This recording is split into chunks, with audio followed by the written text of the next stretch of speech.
towards like the Attitude Era, like the later years, like 2000s or Yeah. early 2000s and the 99, so 1999, Uh, uh, during that time.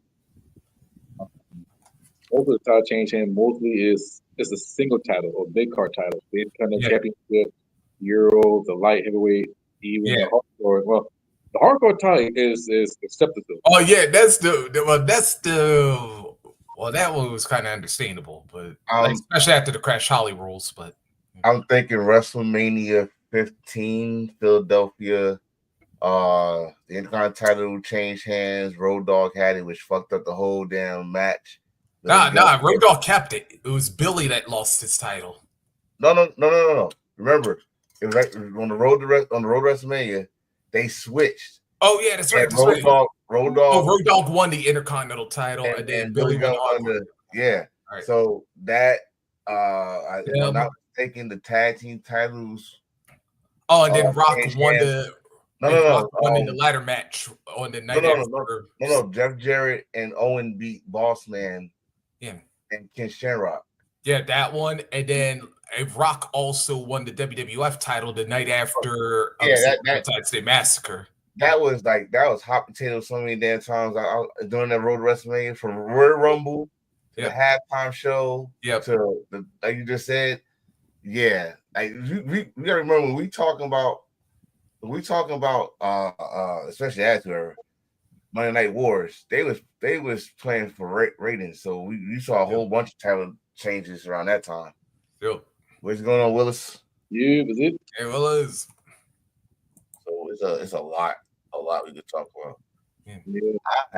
I definitely want to say this. And I know it's the pre-show, and it's probably just gonna be the only show I do today. I'm gonna say this. I'm not here to change nobody's perception on Mercedes Moné, but I'm talking about my personal experience. That woman loves pro wrestling. She loves her fans. Great person, great personality, and she complimented my wife yesterday. So I'm gonna take that.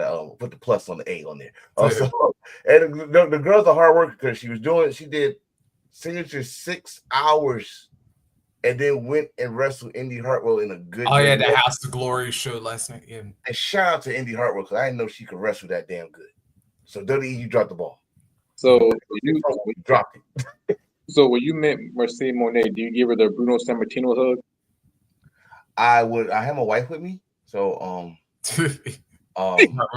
smart move. No, sir. I just said, you know what? We've been fans of yours since day one. You know, you went from Ratchet to CEO. She started laughing, and there it is. You know, but no, I did not hug her. I did not hug AJ Lee. I didn't hug none of the women, especially Brooke Textmaster or Brooke, she barely had clothes on. Okay, she had a front right here, but the back side, Lord have mercy. Pun intended. No pun intended. I should say. I tried to sneak a picture, but I said no. She's right here. This is a reason why we live up to our name, embrace the thirst. You gotta live up to that name now. This ain't no kayfabe shit. You got to grab some cheeks. You got to do it. You got to, sir. I just want to remind you, I'm on the speaker, so there's no headphones on me. So hi baby, can hear what you just said. Well, my name is Eric May Jr. And I'm related to Eric May's son. That's what I'm done with you. Anyway, it's all kayfabe. Anyway, let's step over the bullshit and let's start the show. Let's go, monkey. Get to work. Yes. What? Let's go.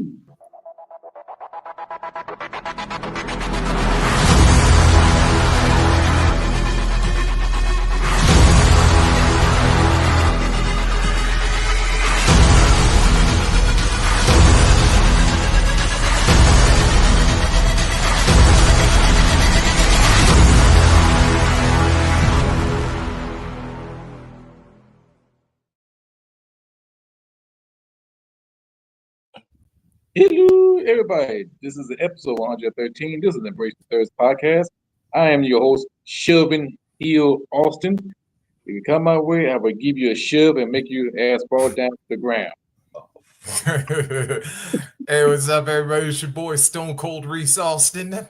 And ETT 316 says he'll told you to eat his ass. Fuck. See, this is what happened. I was on the road. I just got home, so I had no time to change my fucking name. But I do got a can, and I will open it up. A can of whoop ass on you. I am an enforcer, Mr. Attention Together. What we talking about other than 3, 1? Yeah. Oh, yeah, I gotta hide the logo, but yeah, here's see, folks. What the fuck? Oh yeah, you got that. We yeah. We got a 316. Hold on, Derek, don't you laugh, damn it. Don't you fucking laugh, Derek.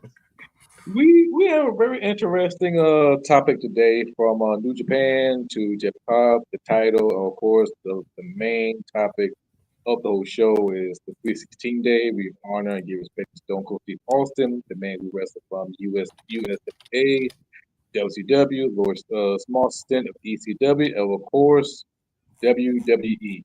And speaking of WWE, if you got this particular game, my wife is playing it right now as we speak. I just got her the what's that, the end ring or ringside pass where you get every fucking damn thing. She's in heaven right now, so I won't be speaking to her for a couple of months now. Ladies and gentlemen, you want to know how to quiet your wife? I'm your man. Austin's gonna be at 41. Hope so. Yeah, he do live in Vegas now. So live in Vegas. It makes sense that how to counter the Rock and John Cena get the biggest name in WWE history, Austin, and that's the bottom line. Because Enforcer said so. Damn right.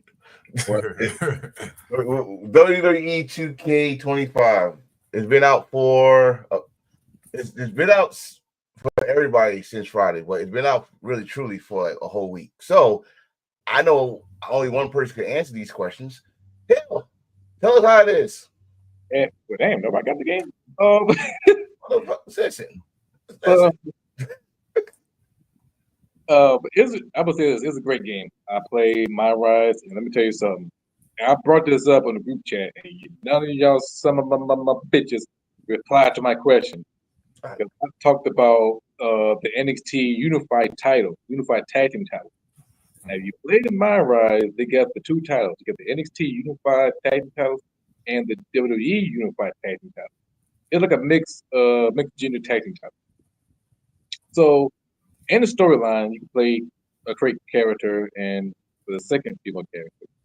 And in one particular storyline, you face, I don't want to give too much away, you face one of the members of the NXT Mutiny, or the tag, the mix, or the Unified Tag Team. And while playing it, I thought to myself, what if WWE take this idea? Because remember, the last 2K game, they talked about the WWE Intercontinental Women's Championship. And in real life, we got that. The U.S. and Intercontinental Championship. Mm-hmm. Thinking, what if WWE look at this and take this idea? And not only that, the NXT Mutiny story, the Invasion story, was one of the best stories I ever played. And I asked myself, why these WWE 2K writers should write for WWE? Because that was a pure cinematic story, great plot twist, and damn it, WWE need that shit. Well, knowing WWE, they did this a couple of times before. They took ideas from SmackDown versus Raw and WWE 2K. I wouldn't be surprised that they might do that, but just like right now, they got the 4 guys that's coming in doing Rush Hour NXT, looking like a black version of the Shield. If you know about the Air Forces, you know where I'm going. But I don't know. I mean, now you might be asking too much for that, but I would love to see a TNA invasion, something like that with those two, because my opinion, maybe that's a hot take or not, but a lot of people, especially a lot of AEW marks or fans, whatever you want to call them, not gonna like what I'm about to say, but NXT TNA is way better than AEW TNA. Now, Enforcer, like DeMarcus Lawrence to Micah Parsons, you telling facts, bro. I'm just saying, like, it's not one sided. Everybody's eating. Like, in my view, I mean, if they was doing numbers, you gotta understand it was a different area. Everybody was doing numbers. It's the pandemic. We needed wrestling, so they gave people interested. Cool, but it was one sided to me. Okay, you had Kenny Omega come to your house and beat your champion in your house. He put his muddy ass feet on your couch, fuck your couch, and won. And then the Bucks did the same thing. And he later. would not lose the belt in your house. He had to lose it in his house to someone that Scott D'Amore trusts to do the right thing. Because you think why Christian did not have a title defense before he lost the belt to Josh. Yep. So Christian was a transition champion. All right. I just think, my opinion, that did it make noise? Yes. Did it make good typing in social media? Yes. But business wise, sorry, Scott Moore, but as I'm watching, it's more fun to watch NXT and TNA than AEW and TNA. Of course, because AEW was pimping, and I've been saying this for a long time. They made TNA as their hoe. I ain't talking about a regular hoe. I'm talking about HBO on a Jersey Shore Saturday night event. Oh, because with TNA, you know it's bad with both of us saying damn. And then at the same time, yes, Willis, yes, I like that. AEW TNA was done at the wrong time, but it had to be done at that time to make both entertaining. Because you got to remember, TNA was done in a warehouse, well, not a warehouse, but and AEW was done in Daily's place. They was in close proximity where you can drive a bus to their spots. But AEW, TNA and WWE, this is the right time because one, fans is like a lot, like it's fans, and they're both hot right now. I mean, a lot of people not gonna like. I mean, like I said, a lot of people not gonna like what I said, but like I said, it's my opinion. I could be wrong in your eyes, but it's how I feel. TNA, NXT, not WWE, TNA and NXT are way better than AEW and TNA. And I'll tell you what, if you need proof, go watch Rue Block again this past week, because Hardy's and Fraxium to kick it off. They had Oba and Moose a little bit later. I was like, and I actually, to use the quote I used in the group chat, I was like, Oba and Moose in that match, they was hitting like they was Aaron Judge or Pete Alonso. They was hitting like they was trying to be king of Wakanda. It was for the crown. I'm sorry. This is your king? I swear I was waiting for someone to do it. I think that NXT Roadblock should have been a Premier Live event, but be honest, great show. Was it better than AEW Revolution? No. To the degree, missing pieces. No, I take it back. If this was a game 7, I would give NXT 7. I would give AEW 3, 4, 3, because everything was good until Moxley in a bullshit main event. But I was waiting for you to say that. I'm going to say this. Do not judge that whole pay-per-view for that one slow ass fucking match. Because that whole pay-per-view as a whole. No, in fact, that's not even the only match that really pissed me off in Revolution. Let's not forget that to me, and I love Brody King. Yeah. But that was the worst Okada match I ever saw in my life. Yeah. It's saying much. I love Okada too.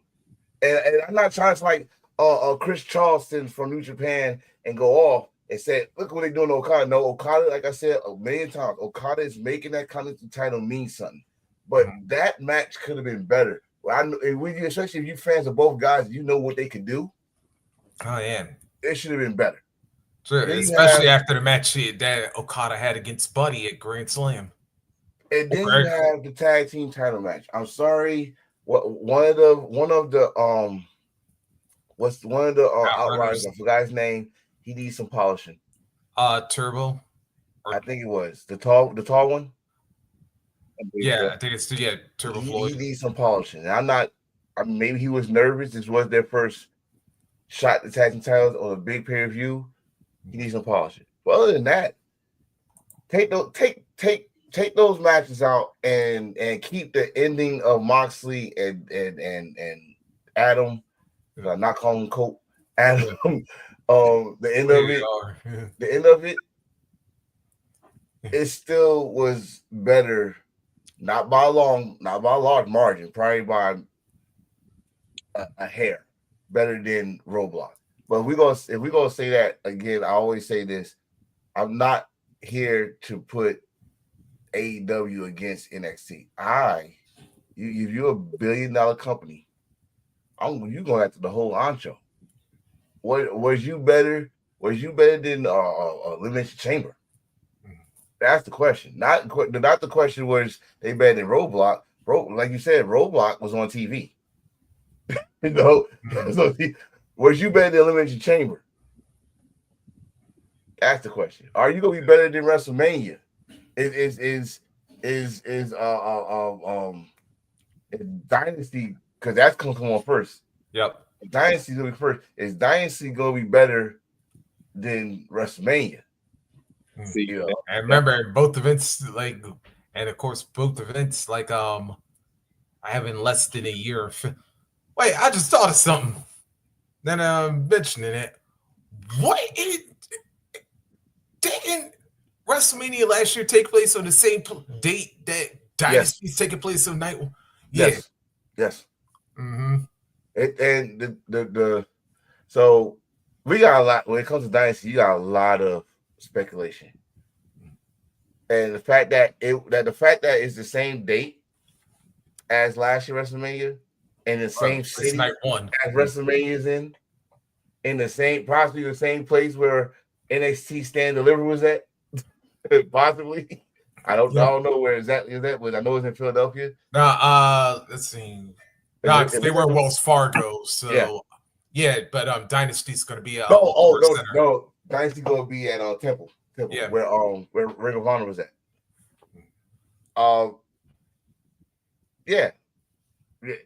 First of all, you got Swerve in the title match, and he's not giving a damn who's the champion. Cole. I was not gonna say that. Adam. Adam, John Moxley. He'll give a fuck. He wants that title back. But I'm here to tell y'all, he's not getting that title back.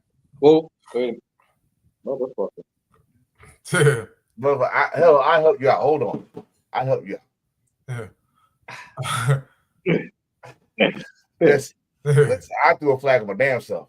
Because I want him to win the title. He needs to win the title. And he needs a longer reign than he had the first time. But I will save that or bigger of it. I take it Double or Nothing or All In. Double or Nothing, All In, Full Gear, something. The reason why I say this will not be a bigger event, because I know what they're trying to do. They want this title change to be story based. What's the biggest story base you got as Moxley as champion? You took out. Remember, this is a rumor that we heard too. You took out Darby Allin. That's who they want as champion. As far as we know from the last report like months ago, but it makes sense. It makes sense. And then get this. Hold on, get this. As Darby Allin champ, we're not expecting Darby to have a long title reign. Who's the best man to beat Darby Allin that also got a story with Darby Allin in the history? Swerve. What? Okay, this is rumors, bro. I read this nowhere. I'm just making shit up as we go before we. Yeah, and everybody wants Darby Allin to become a champion. I don't want to become a champion too, but no. Darby is out there clapping nothing like Tomb Raider. And not only that, you weren't there for that much. Yes, you out there helping out from the beginning, but after that, if he got taken out. He got taken out. Story-wise. Yeah. That's why I was like, yeah. Story-wise, they threw his ass down the hard ass Manhattan Center stairs. Those shits hurt. They're not like the fucking deli place where he got rolled. No, shoot downstairs. No, he got thrown down the Manhattan Center stairs, and that must have been the shit that knocked him out. Everybody know where he at. I guess he's climbing Mount Everest. Survived Darby and stuff.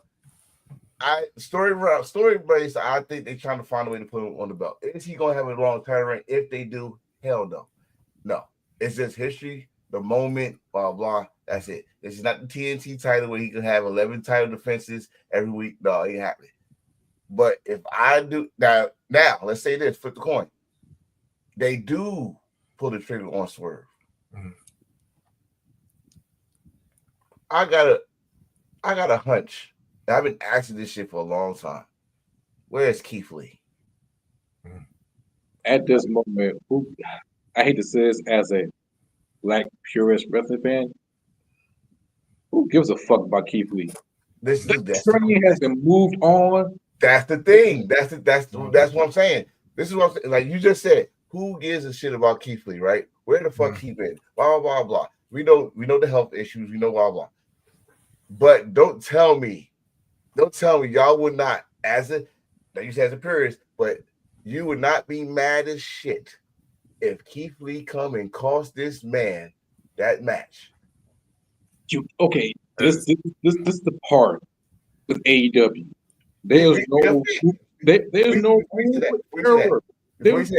like a fan. I'm thinking as a fan. Like a fan. As of right now, for AEW, you got no fucking room for error. You fucked it up with the AEW title not being there. You fucked it up when the bullshit death right. That's it. But right now, you gotta have a long streak of purest heaven. What I mean is, you gotta be having winning streak like Miami Heat when LeBron James was there. You got to have that shit. Because right now, AEW is about to be close. Being a fucking afterthought. Right now, over there, TNA is kicking ass. New Japan is kicking ass. And right now, WWE, they got one foot on the rope a little bit. But with AEW, you got to pull all the right triggers. You got to hit the right note. You got to. I'm about to go Eric Mays. You got to do this shit correctly. You saying some shit right there with me and Reese looking at you like, wait. This is the thing why we looking at you like that, because are they fucking up with the Death Riders in this damn title? And I get why they doing it. Is it explained? Hell, just because they did that shit, I put my AEW title in a briefcase until I see it again. I don't want to look at AEW title until I see it again. No, I'm tired of this shit. I'm tired. You can't do that with a more prestigious title. Hey, you talk to a belt collector. You can't do that shit. Oh, bro, I'm just letting you know your name rang bells yesterday. Understand me? Your name rang bells yesterday. So I'm sorry. I gotta tell you this. We was at the big signing, right? This dude had like 4 belts. He had like the Andre the Giant belt. And I got a picture I'm gonna show y'all. I was like, God damn, this shit big as hell. So dude was like, yeah, I got 9 belts. I was like, that's it? Hey, like Ultimo Dragon or Liger or something. I got 15, but you and mine combined ain't gonna fuck with my boy. Like, how's your boy got? He got a bedroom full. He's like, what's that? I'm like, I don't know what number. That means he got more than us. He's like, and they wall to wall. Like wall to wall belts. And then he took some out his room and put it in his studio office, and it's still more than us. He's like, what? I'll show him one wall. He's like, that's one wall. Yep. And he wheeled away slowly. Head down. Nobody fuck with Hill. Nobody. I also gotta look at this because there's also another story that's kind of been teased a little bit, but really hasn't been like fully interacted with long term. Hold on, let's see. Hold on. No, you continue. I'll just like put that question up. Their X. Oh, yeah. The worst.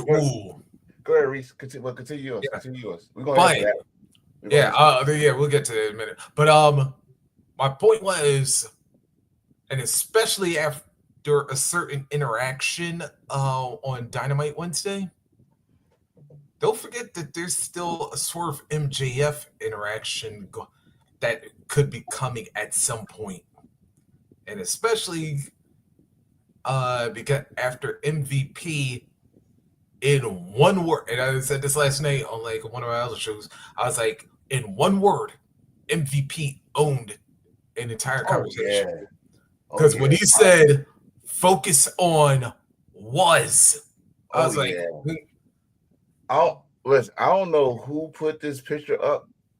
It's a picture of MVP back in the day. He had the same coat, same raspberry scarf as MJF. Like, holy shit. Don't you tell me that is a possibility we're going to have a Owen Hart situation. I joined the nation. Yeah. Right. So when he said that, and that was like one of the best things that anybody, a one-word shut up MJF moment. He said, hey, focus on the word was, and then walked out. Yep. I'm looking at this, and this is one thing I love about when I'm going to get to your answer. I'm going to answer this question for you, Derek. This is the one thing I do love about this storyline. We don't have just one person that wants the title.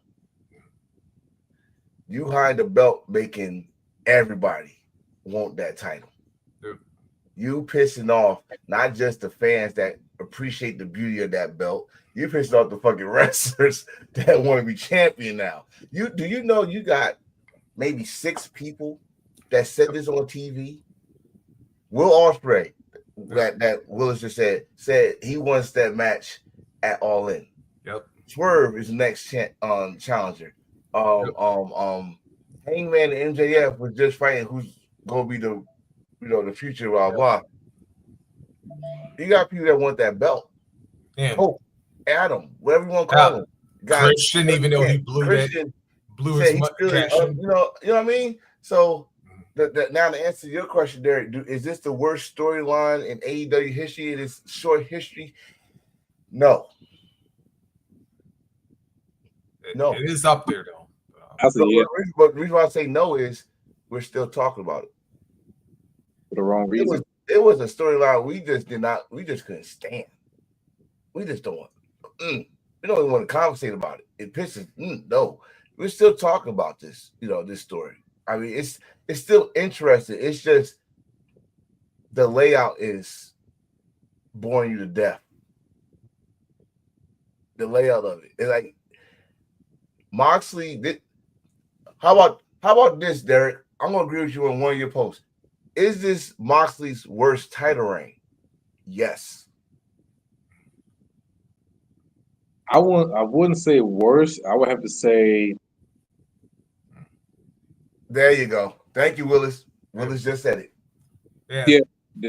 I put the Devil storyline number 1, Death Rise number 2, and that's it. The rest, not that bad. It was a little bit weak, but it could be stronger. But back to Moxley title reign, I would say this title reign is weak because first 2 title reigns was strong because first title reign was solo. The second time was a Blackpool Combat because both of them was like, okay, he's a prize fighter. he treat wrestling like a real pro wrestling. You see in New Japan Pro Wrestling in Tony Inoki era. But for this one, it's feel weak, it's feel confused, it's feel muffled. It's like, come on, just it's time we drop that title because we need to see the title. The Death Rider shit needs. Matter of fact, if they would have kept the Blackpool Combat Club and said we trying to get this time to put the grip back to pro wrestling, that I will be cool with.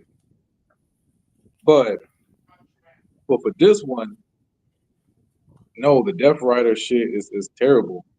Yeah, Willie Uter, yeah, it was really confused. Willie Uter is a confused period. Bar none, confused. Actually, that's another thing. Everything's negative on X. The IWC, I want constantly community. That's always fucking bad. So yeah, matter of fact, y'all, Willis, I'm gonna disagree with both of y'all. I'm gonna give you an even worse storyline than both of those put together. I want to hear it. Yeah, Wardlow. And here's why. I answer this one. I wouldn't call it storyline. I call it worst booking. Oh yeah, it was. Oh no, I would say like the whole. Oh no, I would tell you why. Because, all right, you have the good build up, especially during the whole Punk MJF feud. But then you have this man go through all the challenges. He beats MJF decisively. Of course, we all know what was going on with Max at the time. But then, here's what kills it. And Tony, you just brought up the key part, booking. Remember when the rankings were supposed to matter? Are you talking about the TNT title instead of the World title? Oh yeah, and then he was literally ranked the number one contender or something like that. But it was like, then for some reason he don't even get into that battle royal to determine the other spot or whatever. And I was like, yeah, that pretty much just like you pretty much just wasted the entire thing because that was the whole point of beating MJF in the first place was to make Wardlow at least maybe not the number one dude at that point in time, but at least to like build him up towards ultimately becoming that dude. Because you remember going into from the moment he slid that ring to Punk to help him, crowds were going nuts for Wardlow. And that's like, I'll even say even before that.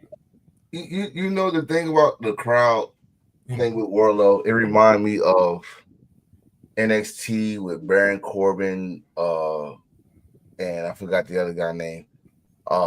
When they used to beat people like in 15 seconds and the crowd used to count, and now Wardlow was powerbombing people like 4 or 5 times and stuff like that. The crowds that get into guys like that, it reminded me of that. So I didn't really like, okay, what did he do? Did he do anything special wrestler wise? Right? I'm not shitting on him.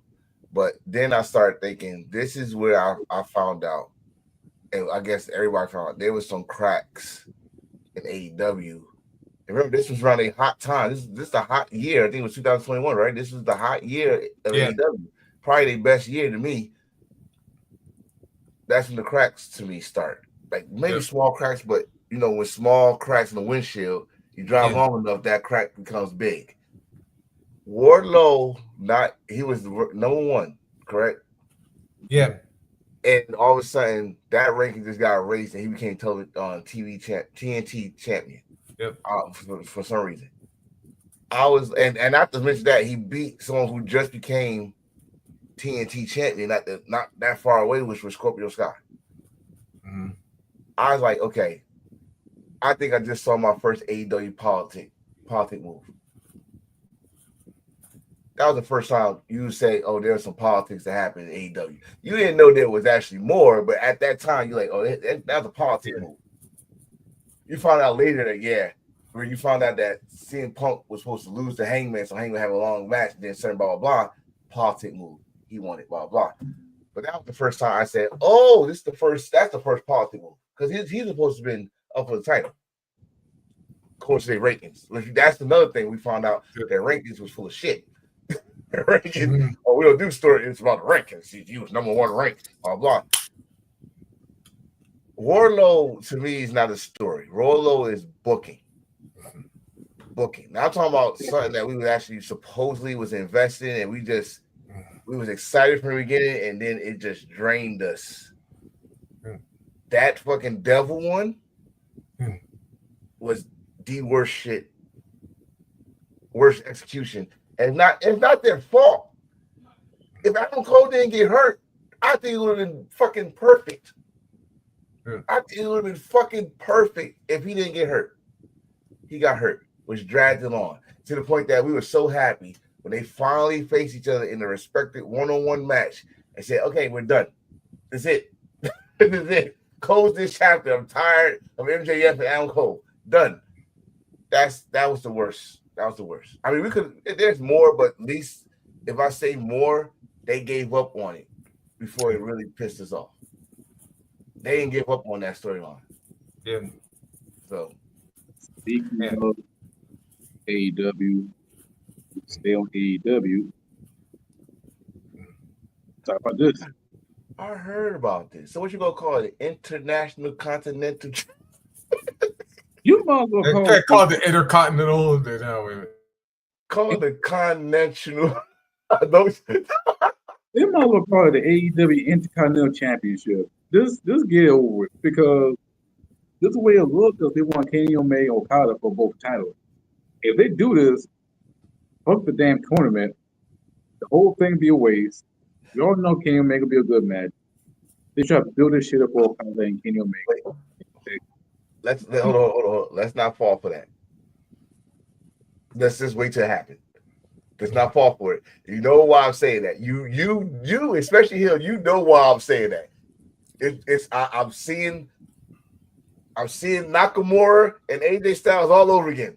No, I'm not. I know. This is AEW. See, again, I don't give a damn what it is. I'm not putting my hopes up. I'm gonna be happy that the match happened, because there's people in this fucking states that don't know this match, even though it's been for them. Yep. But I had to admit, I finally caught up and watched all four of them. Yeah. I mean, they just don't. A lot of people that don't watch outside the United States or outside of WWE don't know why this match is so damn. The two people in this match is so damn good. And then Kenny Omega just said this shit. The pressure of trying to outdo those matches might put his ass back in the hospital. You got to remember the New Japan ring, with the shit they was doing, the dragon suplex off the top ropes, the Hurricane Rana, the poison Rana off the top ropes. My God, you know Kenny, when he faced a Japanese wrestler, he goes out. Japanese guys in New Japan, like he did with Gabe Kidd. Yeah. When he faced those type of wrestlers, he goes all the fuck out. Yeah, Okada hasn't gone all the fuck out like this since he came over here. He gonna have an opportunity to go all out. That's too much. I mean, to me, it's gonna be a good match, but I'm not gonna put my hopes up on it. I'll just wait till it happens. That's the true magic to me. If you call yourself the best bout machine, you gotta look through that, and you know what you're stepping into. You know what game you're playing in. Yes, you will get hurt, but do you really want to give these fans a half-ass match, fuck up your legacy, or I know what I'm signing up for. I'm going balls out with this shit. And God damn it, the fans gonna remember. Yeah, that's a dope ass match. And not only that, all the matches they got, strings of matches, is not one bad single matches. Let me put it to you like this. This is a whole new batch of fans. I'm being nice by calling y'all fans, by the way. This is a whole new batch of fans. where they don't appreciate shit. Yeah. They're it can be a good match, just like Kenny and Takeshita this past Revolution. Yeah. That was a fucking outstanding match, great match. And the fact, guess what? Here it come. Not that was best match Kenny Omega had in a long time, blah, blah, or in the States, whatever. Why he didn't use the one-winged angel? What? Motherfucker, he had to win with a fucking roll-up because every time he tried the one-winged angel, Takeshita countered it. Yep. Was you not paying attention? That's why I'm like, yeah. Let's if or when they sign us for All Out, I'm excited. Yeah. But I'm not putting the pressure on them because they're gonna deliver. 1, 2, 3. 1, 3. That's like you know they're gonna deliver. 1, 2, 3. You know they're gonna deliver. But motherfuckers, they complain if they don't do a certain fucking move or choreography that they used to. Yeah, and matter of fact, I had to say this and shout out to our big bad Wolf one time because I loved when he said this. It was like, I forgot if it was either him or like Wolf, somebody had said it in the group chat, like when we said it's a real revolution, like to follow up what Tony and Mariah did in Hollywood Ended. It was like, yo, Kenny and Takeshita was like, hold my sake. Oh man, let's see. That's why earlier when we said I can't think was Revolution better than Roadblock. I always gotta put Roadblock against Elimination Chamber. Was it better than Elimination Chamber? Yes, it was. Yeah, we go remember the main event because one, I'm sorry for that main event. I felt bad for that main event. You had to follow Will Ospreay and Kyle Fletcher's steel cage match. Yep. You had to follow the Hollywood ending. You had to follow Kenny Omega Takeshita. Swerve and Ricochet. Even though that was like early in the show, but right, well, you still had to follow all that, and then you give us that slow ass shit because the crowd was probably exhausted as hell, So that's it. But we talk about Kenny Omega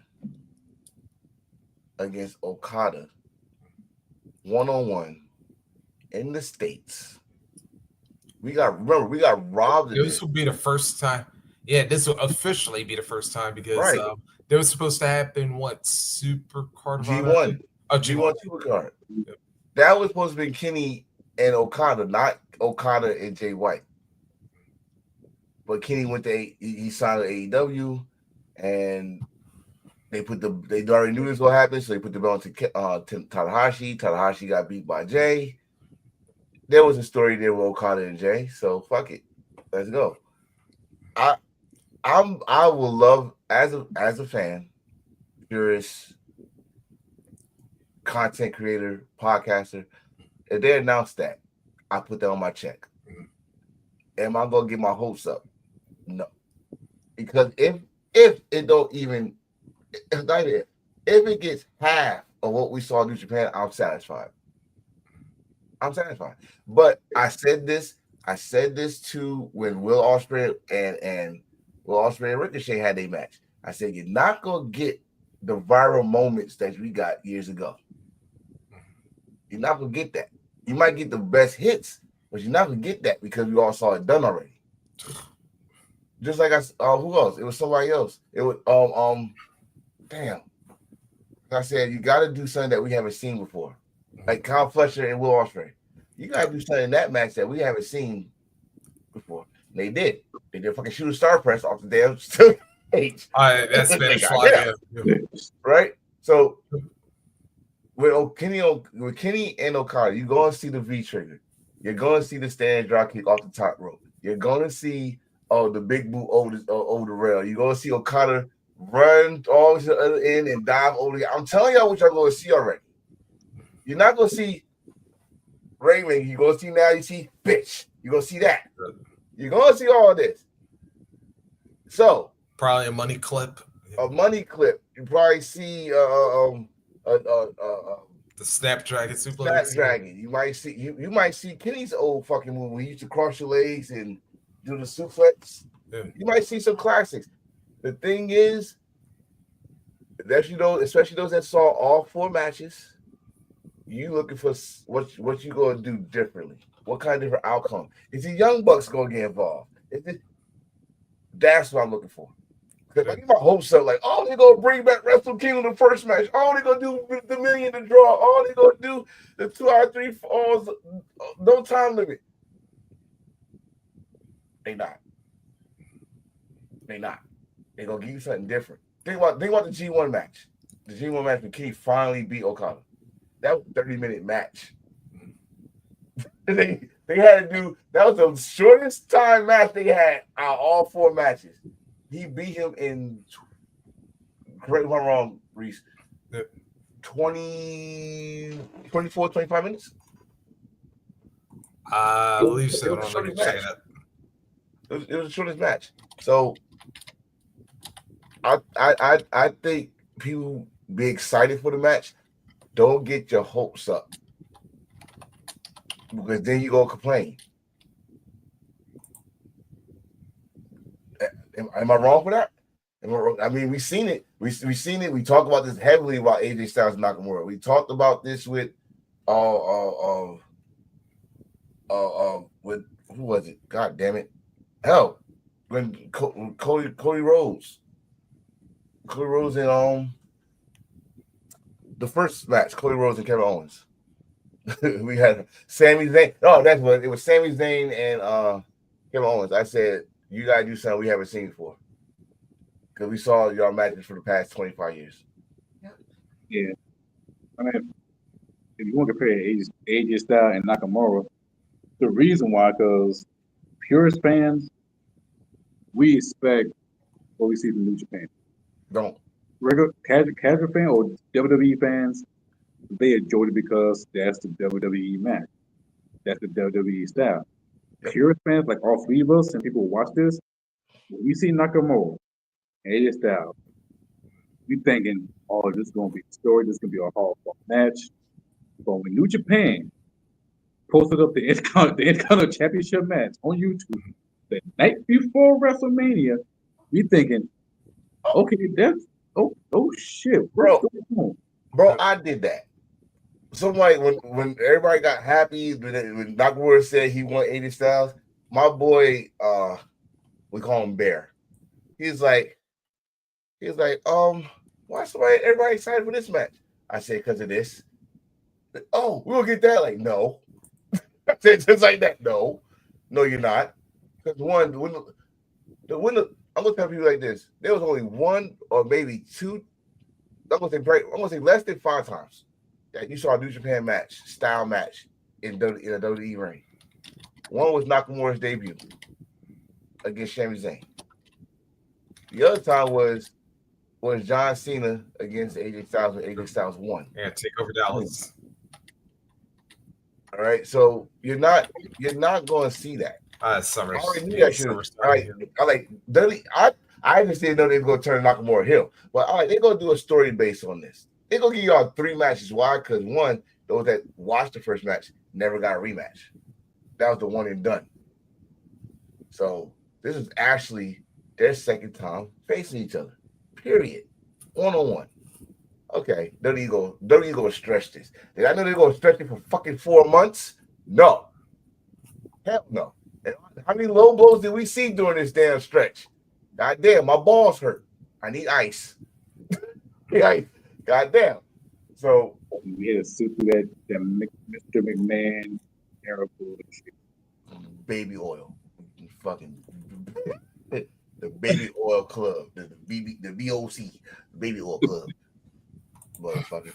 But they do unify those titles. If they do, that'd be a good match to do it. And make it big. It make those titles even more bigger than what they are. So, and to have Kenny and Okada do it, should that be main event? It depends on how important the match is and how important the story is. Because if the World Championship is important, I can see that match be a co-main event. Yeah. So with the AEW sooner or later being the Intercontinental Championship, which if I see that nice ass title design, I'm gonna get that too. I believe I, I believe it should be a main event. It depends on how strong and how important it is, which it will if you make it title. By the way, Forcer, to your question, yeah, it was 24 minutes 40 seconds was that G1 match with Omega and Okada. And that's like 1/3 of their last match. That match was 70 minutes. Yeah. Come on, man. Come on. Willis said, let's talk about teas of Monet and Athena. Yeah, after Wednesday, after what'll happen this coming Wednesday, yeah, it's bound to happen at some point because Athena's literally ran through everybody in Ring of Honor. Mercedes is undefeated in AEW as of right now. At some point, you have got to make this match. I want to say this. I hope Derek, are you still watching? I hope you're still watching what I'm about to say. Because it was a post he put up. And and Willis know this. When I see a post and I know motherfuckers gonna put paragraphs on the comments, I don't comment. I'd rather contact them on inbox, right? So he asks about who did Mercedes elevate during this title run, and they call her the Charlotte of AEW. I would say that she has elevated people, but after that, it's not her problem. It's the booking. Mm-hmm. And we know how AEW do with the booking with most of their women. Sure.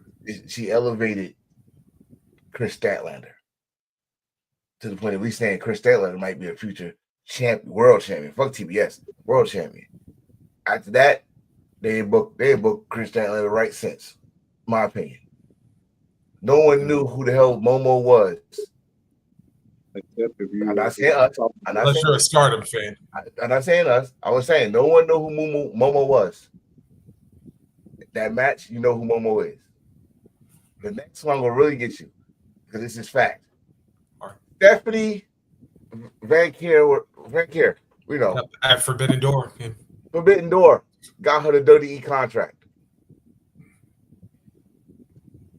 Forbidden Door got this girl was the belt collector before she was WWE, but that match she got the contract in WWE. She's in NXT. She's double champion. Yep. He elevated. And you're going to say Mercedes is the Charlotte of AEW. Charlotte, stop hating on Charlotte. Charlotte has elevated people. The difference is WWE, the ones that she did elevate, they put the fucking rocket ship on. Allah, Rhea Ripley. Can I have a Tiffany Strand? I don't know. They are talking shit on Twitter though. They going back and forth. I love it. Yeah. All right. Yeah. Can I add one name to somebody else? Mercedes is kind of elevated. Sure. Harley. Who? Harley. Oh goddamn. Yeah. But again, but she elevate her. But then after they had the match where she did the job where you pay attention to them, then the booking don't match up with the elevation. Because now you got Harley back to square one. Yeah. Put her ass, that was her best match, bar none. Either one she won. That was her best match in Australia. I feel like they should pull a trigger. So get her the belt? Yeah, you know what though? But the thing is, even though now she's on paper she's taking a step back though, crowds is still hot for her. Oh, at least and that's even without them damn puppets. Yeah, while she hot, keep her in the conversation for a title run. Keep for example, I love this example too. Matt Cardona, when he was Zack Ryder, he was hot. You cheer for him. Blah blah blah. They didn't do nothing until he fucking did a fucking long story. Guy like IC. Yeah, all that shit. They all right, fine. You're loved. What they do? They put a rocket ship. They pushed him even further. He was on TV all the time. And he became United States champion. Then WWE punished him for it. But hey, they did something. Especially after he came up with that internet championship. But no, they punished him. This I always say WWE punished him because they put the belt on him and then they snatched away from him like with some bullshit. Who the fuck told you to get over? You know that shit. But in AEW, it's different. You get yourself over on social media, you get yourself over on the interviews as she did, you know. But once you had these matches with Mercedes, with Toni Storm, after that, the booking got to match the energy. It hasn't. Now, I say that for Mercedes, not Mercedes. Mariah, because Mariah is Mariah May. I'm sorry, she's there. Megan Bain, they about to do the same thing with Megan Bain. I'm just saying the booking for the women gotta get better. It gotta get better, especially after they had these good damn matches. They showcase, they can be a champion. You need to. And don't put them on fucking Ring of Honor and have them lose the local indie woman and say, "Hey, that victory counts." No, don't do that.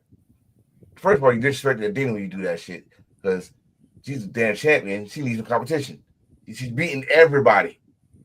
Yep. What So is she like 750 days now? I believe she's champion. I ain't tired of that shit yet. That was Japanese fans was booing Okada when he hit 700. You ain't tired of that shit. Shit. Yeah. PBS champion at the end of this year, 2025. Calling it. The belt she couldn't beat Jade with. Yep. Yeah, I went there. We talking about 826 days and counting as of right now. No. Why? No. Why you put this up here? Why? You saw my comment when you put it up there. I don't care. No, and he's not coming. He already addressed it. And he's not going to WWE. He's not going to AEW. He said he is Ichiban Pro Wrestling, which is New Japan Pro Wrestling. Ichiban, #1. No. Stop it. No. I would get go off on Joe Kelly. You stupid motherfucker, you. Yeah. You man, let me tell you, I saw that shit. And the first person he came up, I was like, oh shit. He was like, that shit better be a rumor. I did with your voice and everything. That shit better be a rumor. I was like, I don't care anymore. Y'all, you just don't understand why I don't care anymore. Because as soon as someone say they're a free agent, here they go.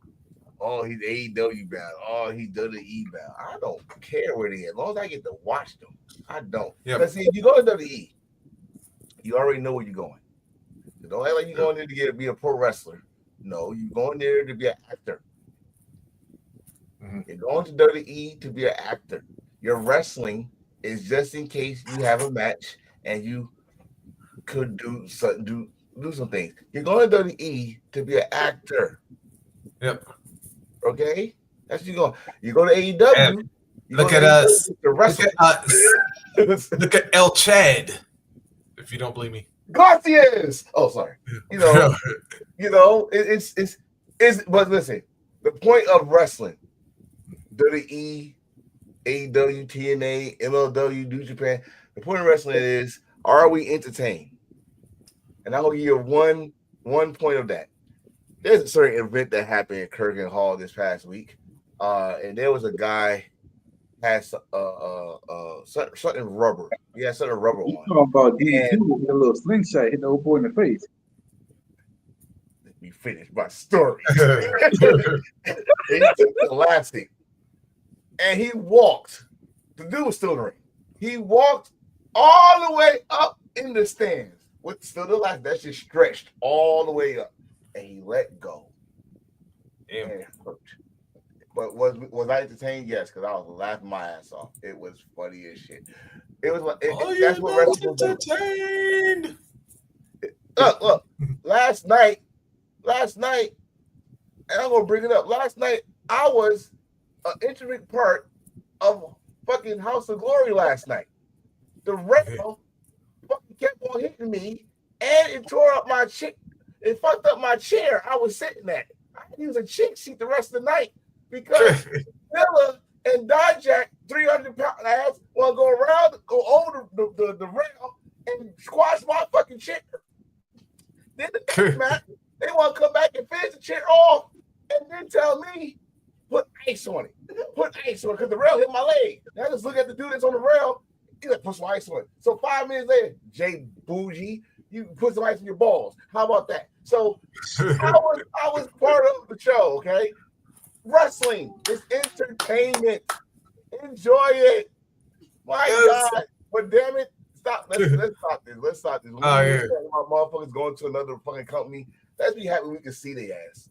That's all. Let's be happy. If they go to Dirty E, let's see how good their acting is. Yeah. Anyway, Joel, feel like talk some New Japan Cup? Sure. I'm listening because I'm being honest. I'm listening. I was just watching just mornings before we start the show. So I got some catch up.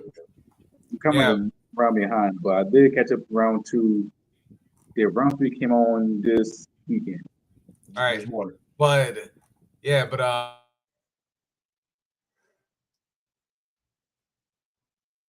first one. Oh. Yeah.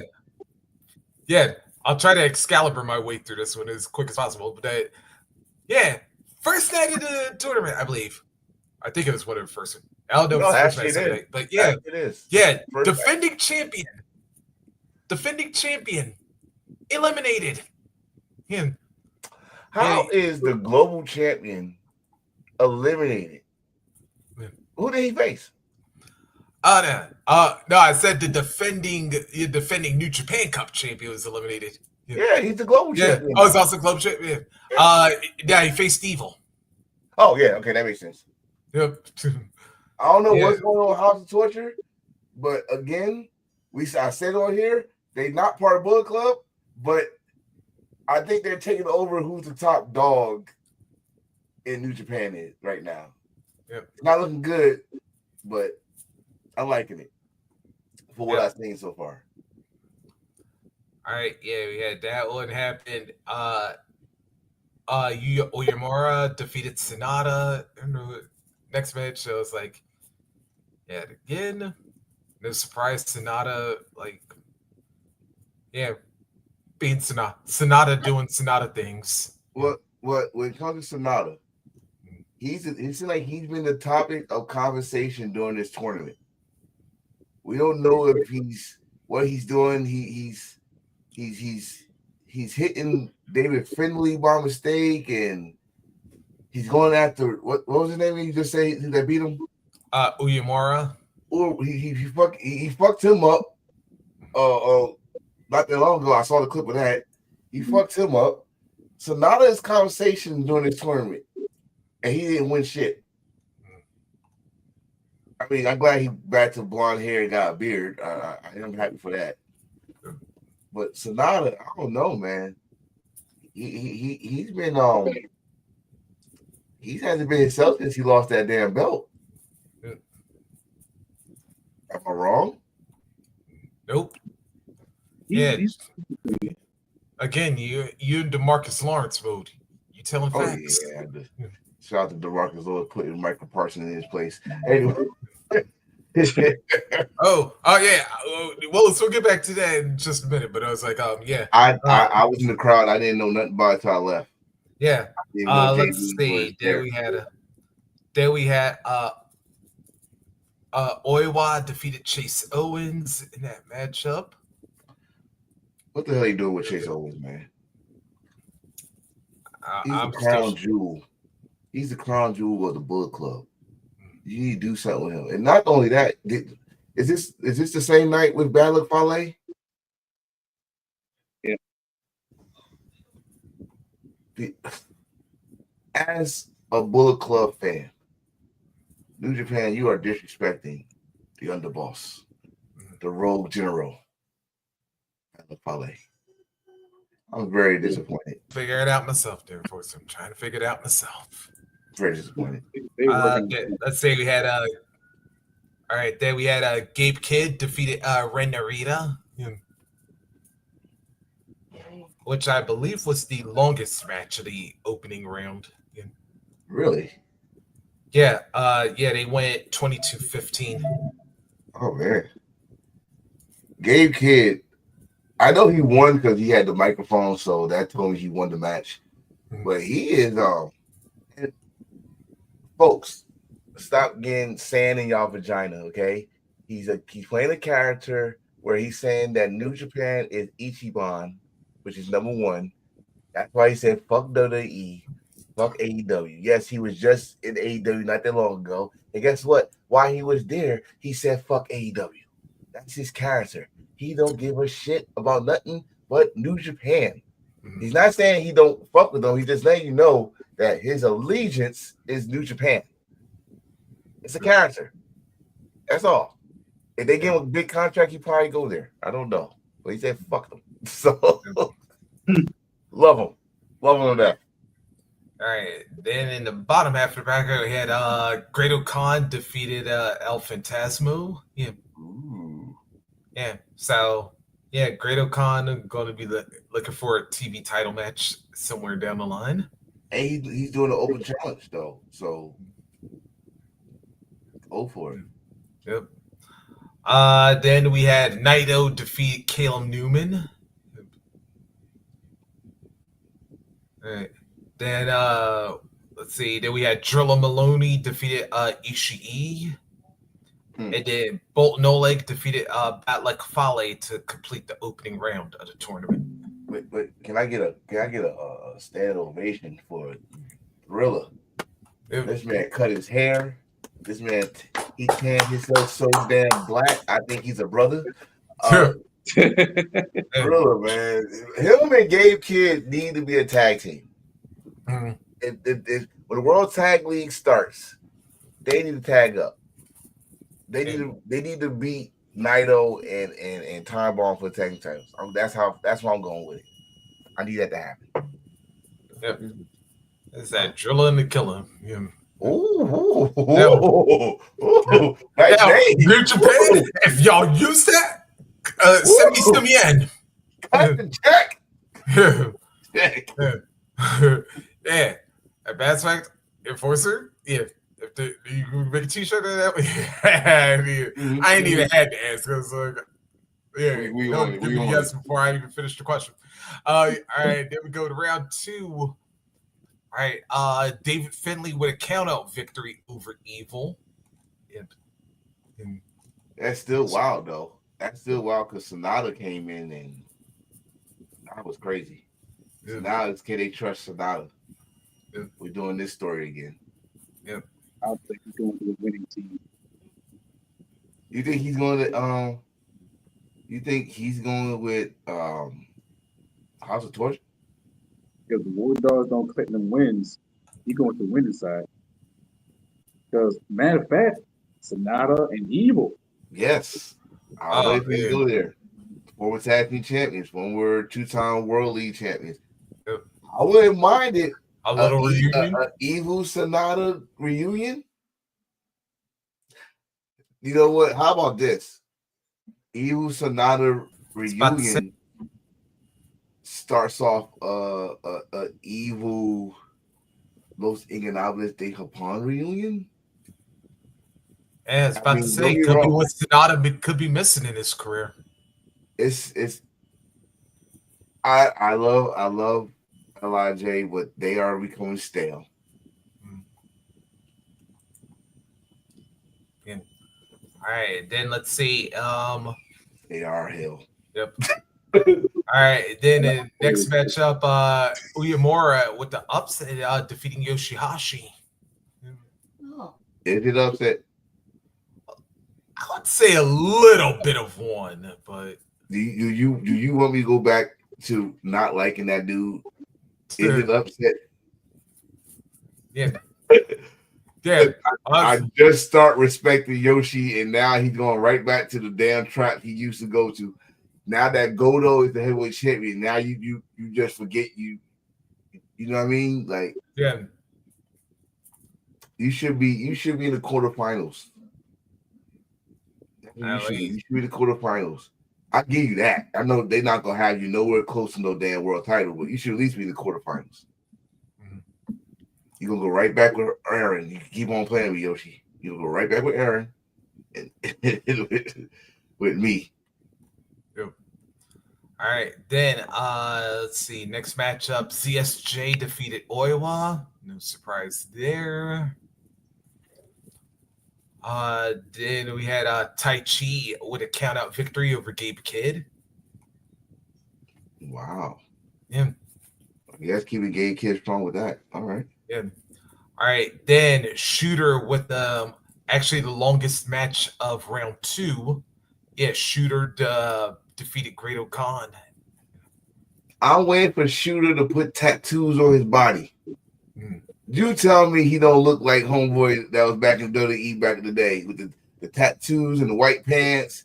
Hakushi. Yeah. Yes. Tell me he don't look like him. All he need is the tattoo writing on him. Yep. He got the sides. He needed that victory. Yep. First of all, he needed that victory. Secondly, he needed an attitude change. And I'm glad he cut his hair. I'm glad he's not still coming to the crowd, is he? Not that I've seen it, but probably he probably hasn't done it as much. Don't just stop. Just stop doing that. Just don't come to Wrestle Kingdom with your little colorful motorcycle. That's an insult to all biker clubs. Mm-hmm. And come and be a badass that you're supposed to be. Shooter, you're supposed to be a badass. I don't know. Maybe you need to cut your hair. You throw cutting it short because when you had it long, we called you Tanahashi's clone. Then you cut it short, and you still was doing the most Kool-Aid shit I ever saw in my life. Now you got a bald head.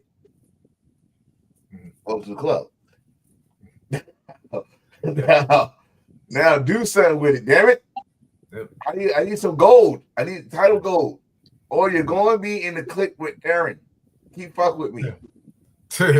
Aaron wants entitled too, man. He's still the club though. Man, all the how many points I gave for G1? He did get his 6th though, so it was like he temporarily got out of it, but then he went right back in it. Yep, because he lost the title as soon as G1's over. Yep. The guy he beat. Bastard. Yep. All right, then since we brought up the old Hawaiian Hulk, and he gave Naito a little tour of the islands in their round 2 matchup. Yeah, Cobb beat Naito. Holy shit. Well, you're a tag team wrestler now, Naito, so you're not getting no heavyweight title match. Yep. All right, then Drella with another victory, this time over TJP. I'm loving that rivalry between the two. Like whether they do singles or tags, and I could watch them two go against each other 100 times over. If Drilla versus Gabe Kidd was a match, it'd be like two drunks fighting for 12 hours and still not tired. Mm-hmm. That if they do get tired, they'll still be swinging. Yeah. Well, all right. Yeah, then in the final match, round 2, then we had Shingo defeating Oleg. And I gotta admit, this one actually, this one went pretty decent, 18-16, but it was I gotta admit, Oleg's starting to grow on me a little bit. For a long time, it's whatever. Yeah, because I always used to see him on all the damn pre-shows all the time now, but it's all of them short 3-minute exhibitions, but it's man, you was going on me doing I think the last year. Yeah, they won the heavyweight titles. Did boy strong? I think he eat his vegetables. Yeah, I do gotta say, like I said, I always saw the size to him, but it was now that I'm seeing that, all right, he could actually now that they actually letting him get some actual spotlight for a change, it's okay, this is what I wanted to see out of him a little bit, and now that you're having him go against the higher competition a little more frequently now, instead of always just putting him in the Rambo or in the pre-shows and whatnot. It's like, there you go. All right, now quarterfinals. Finley, no surprise here, defeating Uyemura. Yay. Let's see, ZSJ with a victory over Tai Chi. And actually, this is the longest match so far of the New Japan Cup in this year. That's history right there, right? By old Dark Tekka. Him. That team against each other. It had to be a little emotional. It had to be. Oh yeah, that's right. Yeah, Danger. Oh yeah, I forgot the Dangerous Attackers. Yep. Had to be a little emotional. Yep. All right, Shooter with a victory over Jeff Cobb matchup, and then Shingo defeated Drella to wrap up the quarterfinal round. That's 2 upsets. That's 2. Wait, you said Shingo? Yeah. Okay, that's 1 upset. Shooter beating Jeff Cobb is blasphemous. I could let the little man beat. That's blasphemous, sir. That's against all religions. Shooter beating Jeff Cobb. I was so sick of this. Jeff Cobb is the beast of New Japan. They treat him like he can't be world champion there. I think this can't say the right timing because they got all the time in the world. But the list of main event is so shallow or narrow. I think it was so narrow, I would say, because to try to handpick which person would be a great representation for New Japan. And Jeff Cobb can be a great guy become the world champion. We haven't seen a great big guy have a title since Cody Braun, but since Scott Norton. That's a long ass time. And I think Jeff Cobb can fill in the shoe. But it's all the President Ace made that decision. And when the time is right, I think Jeff Cobb can be a world champion. If it's not in New Japan, then I can see him be a world champion in Noah. But Noah is on fire. But we're talking about New Japan right now. I am like Cobb definitely has, Cobb definitely has like the tools to do it, and is like I say in Japan they appreciate the big man magic over there. Like whether you're like the short, compact, big dude, whether you're like the Bam Bam or Vader sized big dude, or or like hell, even like the Brock Lesnar, like super muscular big dude. It's like it doesn't matter. Like if you a big man in any size, but yet you can still perform. Yeah, you can like still perform in the ring and just like get a crowd excited and keep them constantly excited. Yeah, they love. I think. Well, like you just said, history does beckons. Cobb's just a freak. So, if history does beckon, if big men could go in Japan, they behind you. Especially they don't see big motherfuckers like that in Japan, like that unless they're a sumo wrestler. Yeah, you move like a junior heavyweight. Yeah, powerful like a beast. Yeah, it's unheard of. You named some history. You said Scott Norton. No, god damn, Scott Norton. Yeah. Jesus Christ. Yeah. What's the saying what's the saying they usually talk about with big men is like the Ferrari tank. Oh, with a tank with a Ferrari engine. Yeah. Yeah. He needs to be champion. I'm sorry. And don't pull him with that ugly ass Peloton title. I think he needs to be global. Never. I definitely do never. Never. When he was never, it was awesome. So neverweight title will work for me. I feel like he outgrown the never overweight title. I feel like he can be a world champion. He definitely be world champion. They trust him. Every time they put a world title on a Gaijin, they fear that they're gonna leave soon. That's what they thought Zack Sabre was gonna do. But he stayed. Yeah, he stayed. And then he had to prove himself. They actually thought he was gonna leave. I think we're gonna find out when G1 Climax. Whoever participates in G1 Climax, that's gonna be one like, okay, that's gonna be our guy. If Jeff Cobb's in it, he have a good strings of wins. There's some hope. But New Japan, the main event, is so stacked right now. It's more stacked than any other promotion. Well, I can't say any other promotion, but it's stacked right now because I can pick out at least 4 top guys who would be the next IWGP World Heavyweight Champion. And the number one guy I can think of, unfortunately, is not Jeff Cobb. It's Hikaru Takahashi. Because I feel like this is his time right now. Wait, who? Time Bomb? Yeah. I'm trying to make sure that who? Are you serious? Yeah, because I got a feeling this is his time. And I can feel it when you face his teacher, Naito. I feel like this is his time to become a world champion.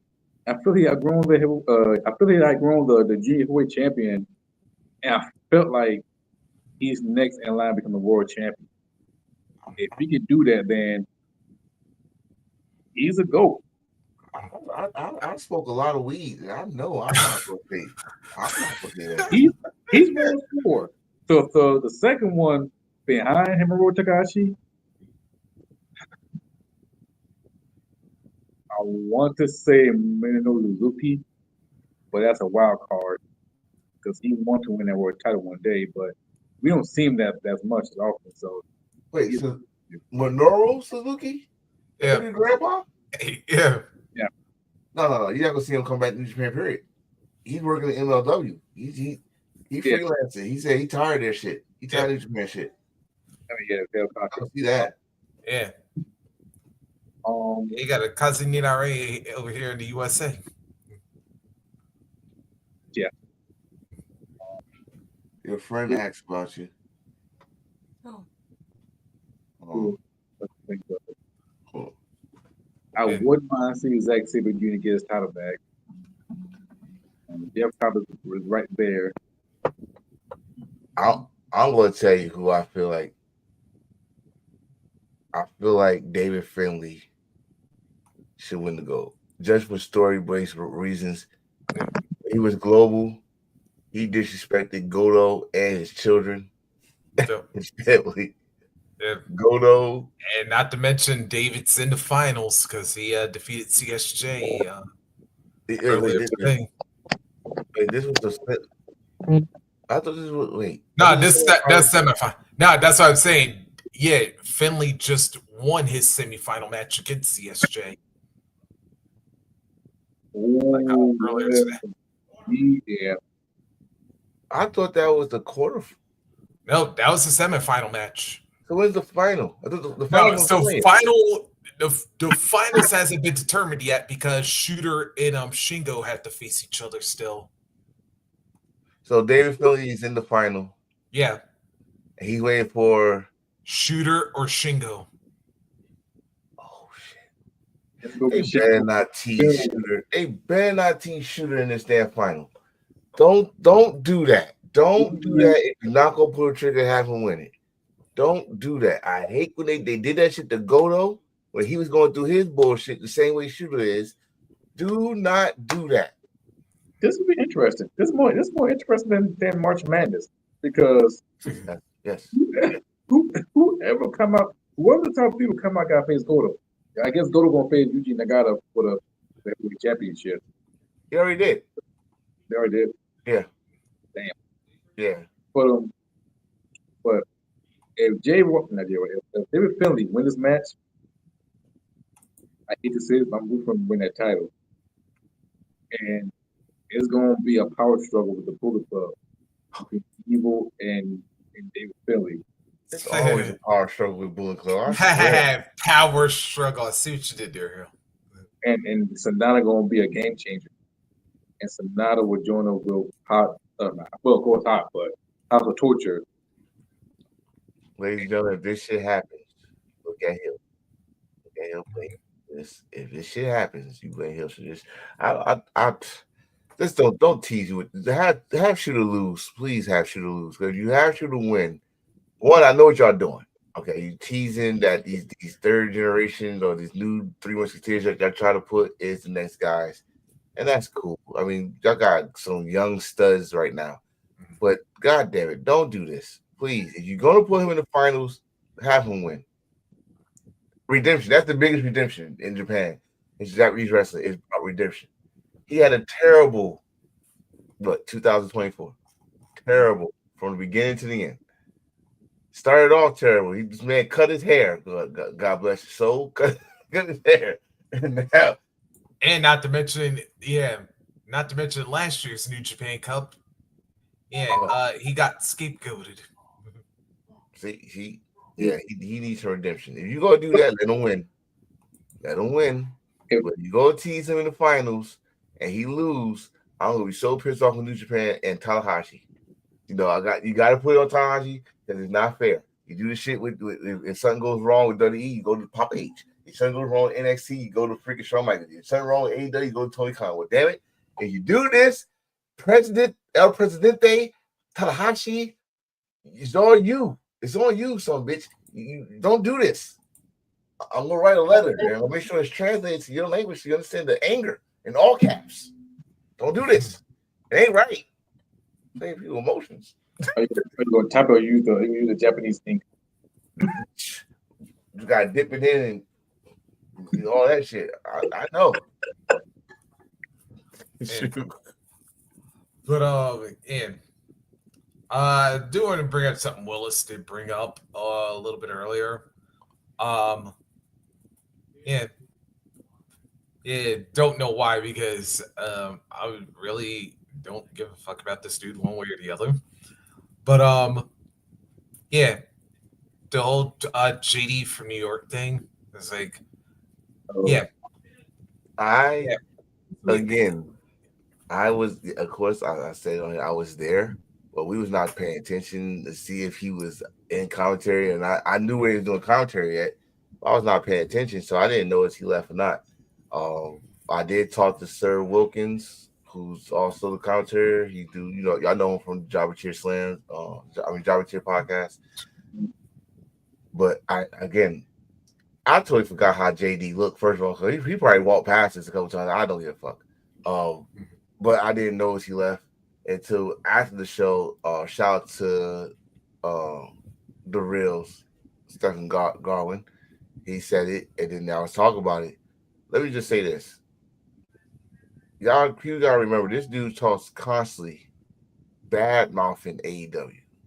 And the shit I said earlier about Mercedes don't elevate nobody, which is a damn lie.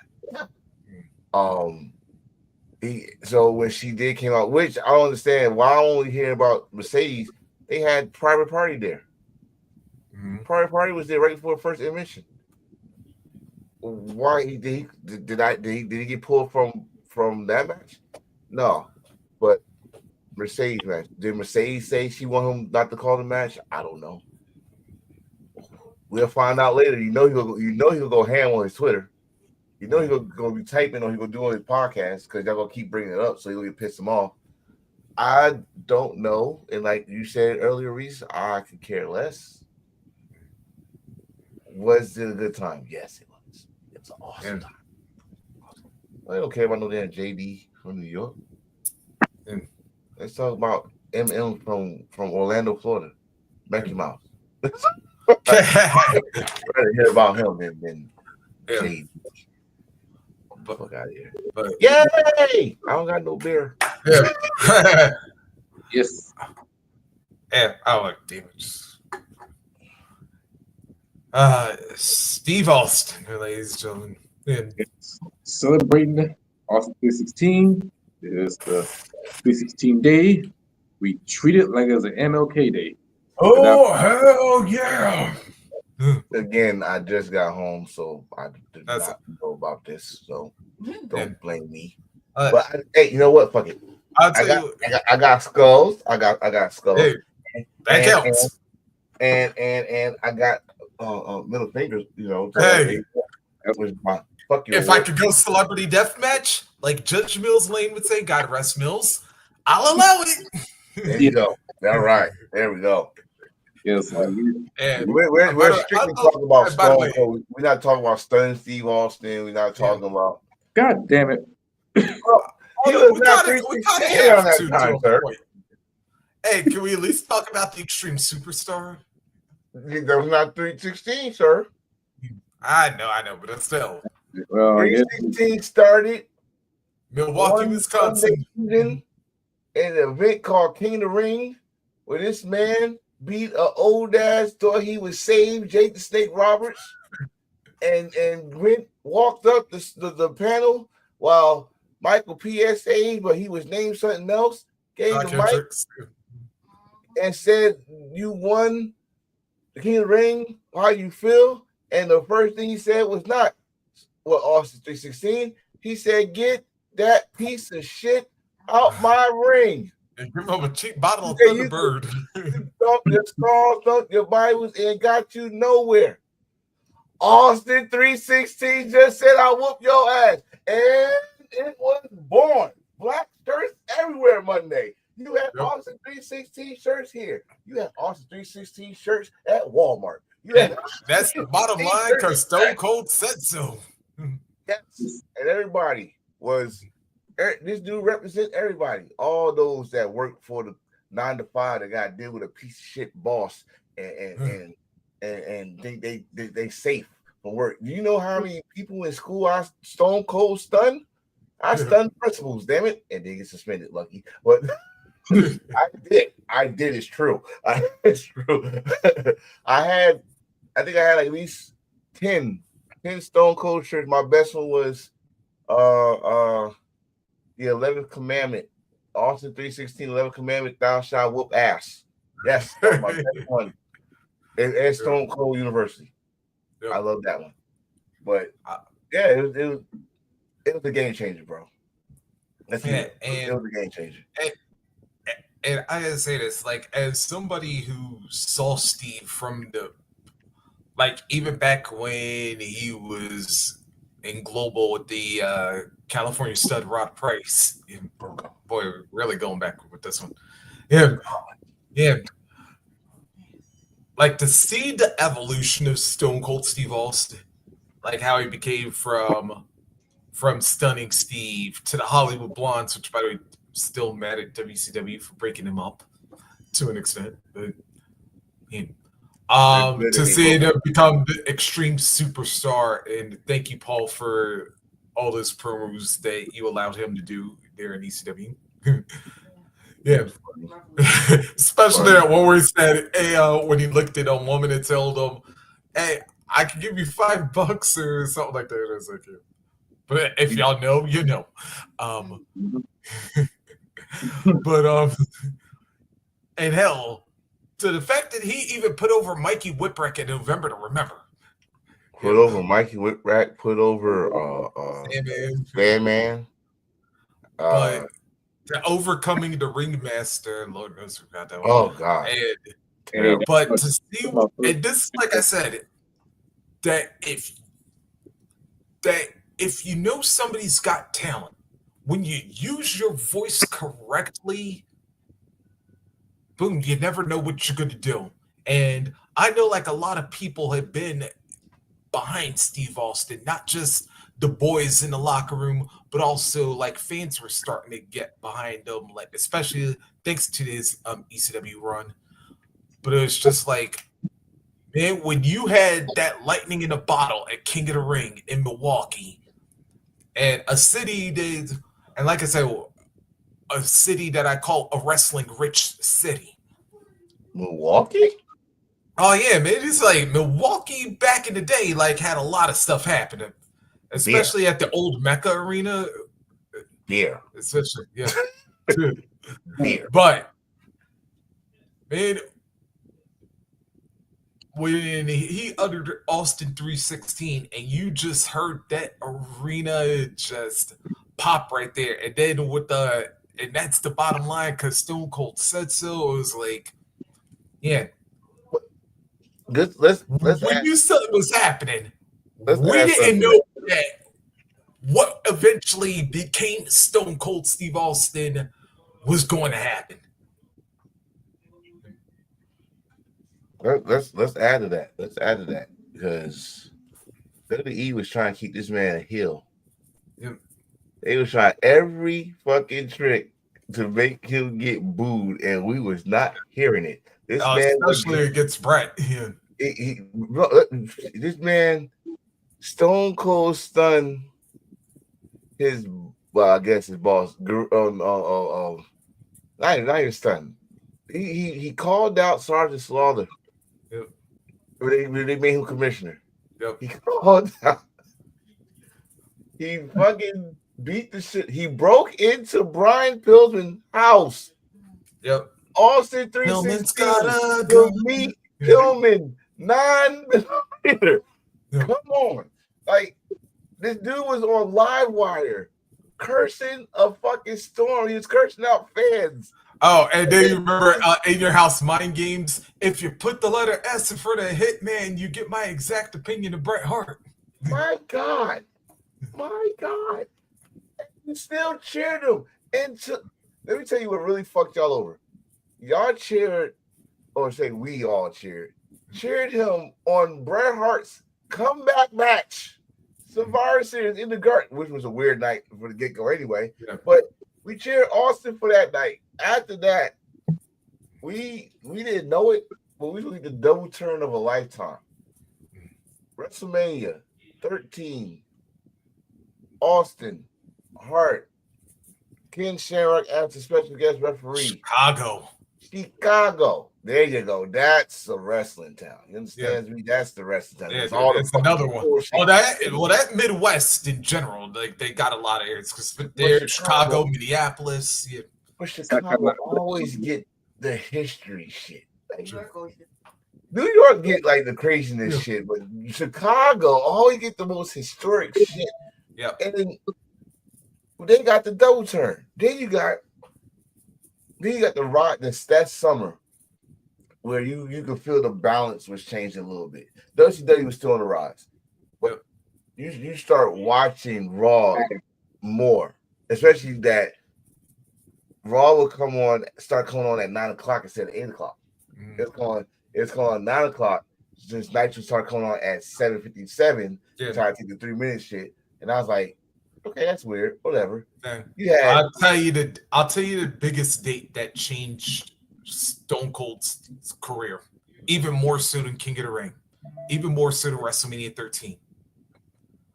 September 22nd, 1997. Madison Square Garden, the interview of all interviews, the first episode of Monday Night Raw. Are we showing y'all that this day is important to us? Yes, it is. First episode of Raw in the Garden. And what they do, first of all, you guys know the whole story. Stone Cold is injured. His man got spiked on his head. Hurt. Still coming to work. Slam. Yep. Had a restraining order on him from freaking Owen Hart. He can't touch Owen Hart. Kept beating up Owen. Vince comes in and thinks he's a fucking peacemaker, telling the cops, let him go. No, please, let him go. Don't you know we care? Don't you know we care about your well-being? What the fuck is wrong with you? And I swear, I'm not saying word for word, but I'm getting close. He said, I didn't know y'all care. I didn't know y'all care about well-being. Something else, the fact that y'all care, the fact that I don't give a rat's ass, and the history of what you do to your boss has been born. He's stunned, or should I say the most ugliest stunner in the world, to Vince McMahon. Well, Vince second McMahon, ugliest, because I could think of one later, but we ain't going to talk about that. Just the first ugly one. Yeah. And Vince McMahon looked like he having a seizure, a heart attack in the ring. My God. And Garden. Actually, that was the first time somebody and I'm going to emphasize intentionally attacked Vince McMahon on camera. Yeah, we those that remember, I think the first time Vince got touched was by Rai Piper in that year. Yeah, but that was accident. Yeah, that was accident. Stone Cold touched Vince McMahon. And another thing, this opened the eyes that most of us didn't know back then because we didn't have this technology. We didn't know Vince McMahon was the actual boss. We actually thought Jack Tunney was the boss. We actually thought Jack Tunney or Gorilla. Or Gorilla. We found out Vince McMahon was the actual boss that around this time. And holy shit, did it change. Austin McMahon, to me, is still one of the greatest rivalries in wrestling history. I think almost anybody who's been a long time fan would consider that one of the greatest rivalries. Either they consider it or they're gonna say it was. I'm gonna say one though because it's too many fucking rivalries to go by. But Vince McMahon and Vince McMahon and Austin rivalry brought so many layers. It reminded me of Raven and Tommy Dreamer, where you brought all these other guys. The main people was Tommy Dreamer and Raven, but you saw the Primetime League, the Pit Bulls, and all that stuff. Go to Austin and McMahon, you have Mankind, who I should say you had Captain Jack, who turned to Doolittle, who turned back to Mankind, which intervened the Hell in a Cell. Yep. Kane got involved. And this Rock got involved. Need the damn all that shit. Then Taker got involved, which changed his whole character. And that's been the birth for the corporate ministry and all this stuff. All this happened just because of McMahon wanted the Rock and Stone Cold, which involves the Rock too, because Rock was as big as Stone Cold, even though he's a fucking heel. They turned him face, just turn back heel so he could face Austin at WrestleMania, which was huge. Yep. But they had to end it. Just like in wrestling, shit started to get stale. And it ended it, to me, probably at the right time. Which was Taker with his manifest was going on. That was. Yeah. And Stone Cold, which he was on his last leg, he had to take a break. He had to. Luckily, at that time, WWE had other stars, which I said came together. Oh, she really brought that back to George Michael Sports Machine. Oh, motherfucker.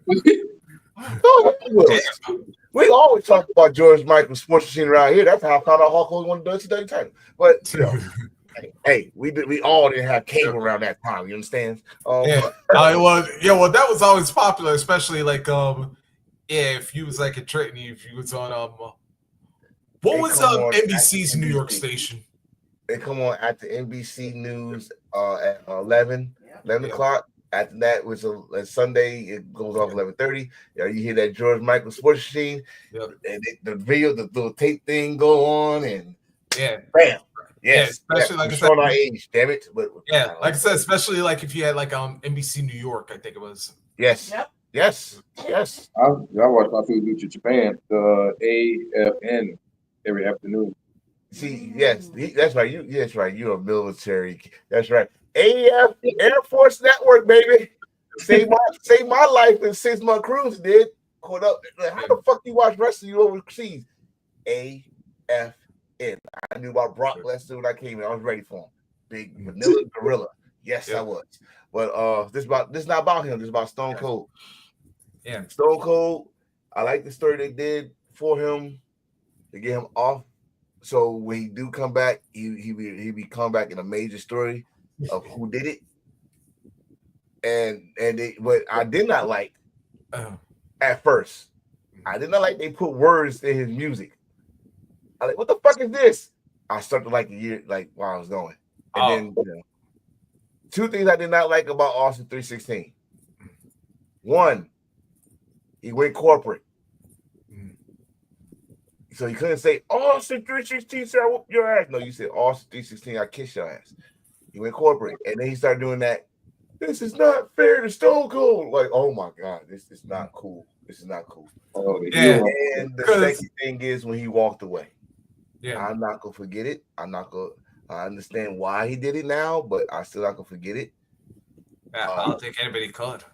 We could have the Brock Lesnar Austin match, and that could be a moneymaker, but there was no build, no hype. Right. That's why I said I understand why he did it. I understand why he did it. At first, I didn't. I was pissed off, and then all the outside stuff in his real life. I'm not gonna bring it up, but a lot of people want to forget it. A lot of people want to forget it, and I tell you this: it's not fair to forget it, but we can forgive Austin faster than we can forgive Terry. Yeah, Okay? but I'll say this: what extra thing when it come to Austin, though? Yeah. Yeah, but hold on. I actually got to get one thing Yeah, it when works. it comes to Austin.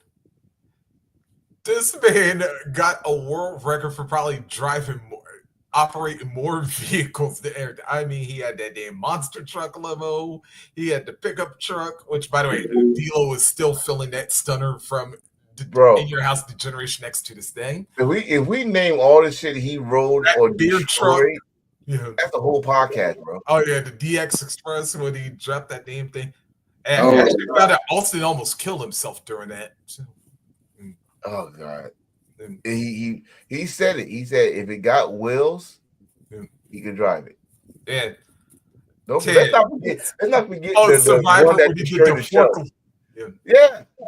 Let's not forget the one that damn near destroyed. It's a live show in Detroit. Yep. You drive not a forklift, Zimboli, what how you say it? Booty. Zimboli and fucking ran over the wires. Yeah, took the damn lighting down. Yeah. Bro, I taped that episode. The sound was like 5 minutes back. Like you see them moving, and then they go to the commercial, but you hear the sound from the show during the commercial. I was like, yo, this was fucking crazy. That's the night where he got screwed. And they tried then to he put like- it up on Taker and Kane. What a Yeah. night. And he jumped off the Zamboni and clotheslined the end. Oh my God. That then- pop. and- Detroit always got something. That's another, Yeah. At that time, I was more mad at Detroit than Chicago. Because Yeah. they got that. Then they got the night where he got ran over. Yep. The Joe was rocking around the Astro. Oh yeah. The Joe was And rocking. then not to mention the Red Wings getting cups too. It's like Oh my also man. and then like Survivor Series the following year, after the hit and run and everything. And then when he took the forklift and damn near dropped Triple H. Oh, this man should have been in jail. All the shit he was doing, that's jail. This is why I say he is our hero. We thought we could get away with that shit too. I used to threaten motherfuckers like, fuck who you want. I know I drive a forklift. Fuck with me if you want to. And motherfuckers like, you watch too much wrestling, man. You need to stop. I'm like, fuck that. If he don't go to jail for it, I'm not going to jail for it. I could go insanity. I could plead insanity. Why? I saw it on TV. It works now. Motherfuckers say they in jail because of what they did when they was a kid playing video games. So I won't hear that shit. It was fucking awesome, bro. It was awesome. Austin was a brother. Steve Austin is like everybody hero, everybody icon. For me, he's my hero from Wrestling 13. Submission match. I never forget it. That's mainly who I am today. You know, like never give up to my guy. And for Steve Austin, he touched a lot of people's lives, and pretty much he's like the face of the Attitude Era. Yes. Like people say that he's like they said that it started before him, but he pretty much, if you say Attitude Era, that's who you. If they say what's the definition of Attitude Era, you say Stone Cold Steve Austin. Yeah. If you say that's why I say this. And if it piss off anybody, it's fact. Numbers don't lie. Even John Cena numbers cannot. Only thing John Cena got over Stone Cold is Make-A-Wish. Stone Cold Steve Austin is the guy for the WWF/E history. Point blank. Period.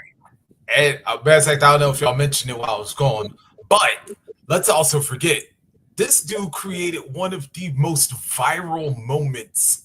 Not just in WWE, but in sports. When him and Mike Tyson had that little show on Raw. And I remember, and I actually remember right after Raw ended, not even 2 minutes after Raw ended that night, I clicked on the Sports Center.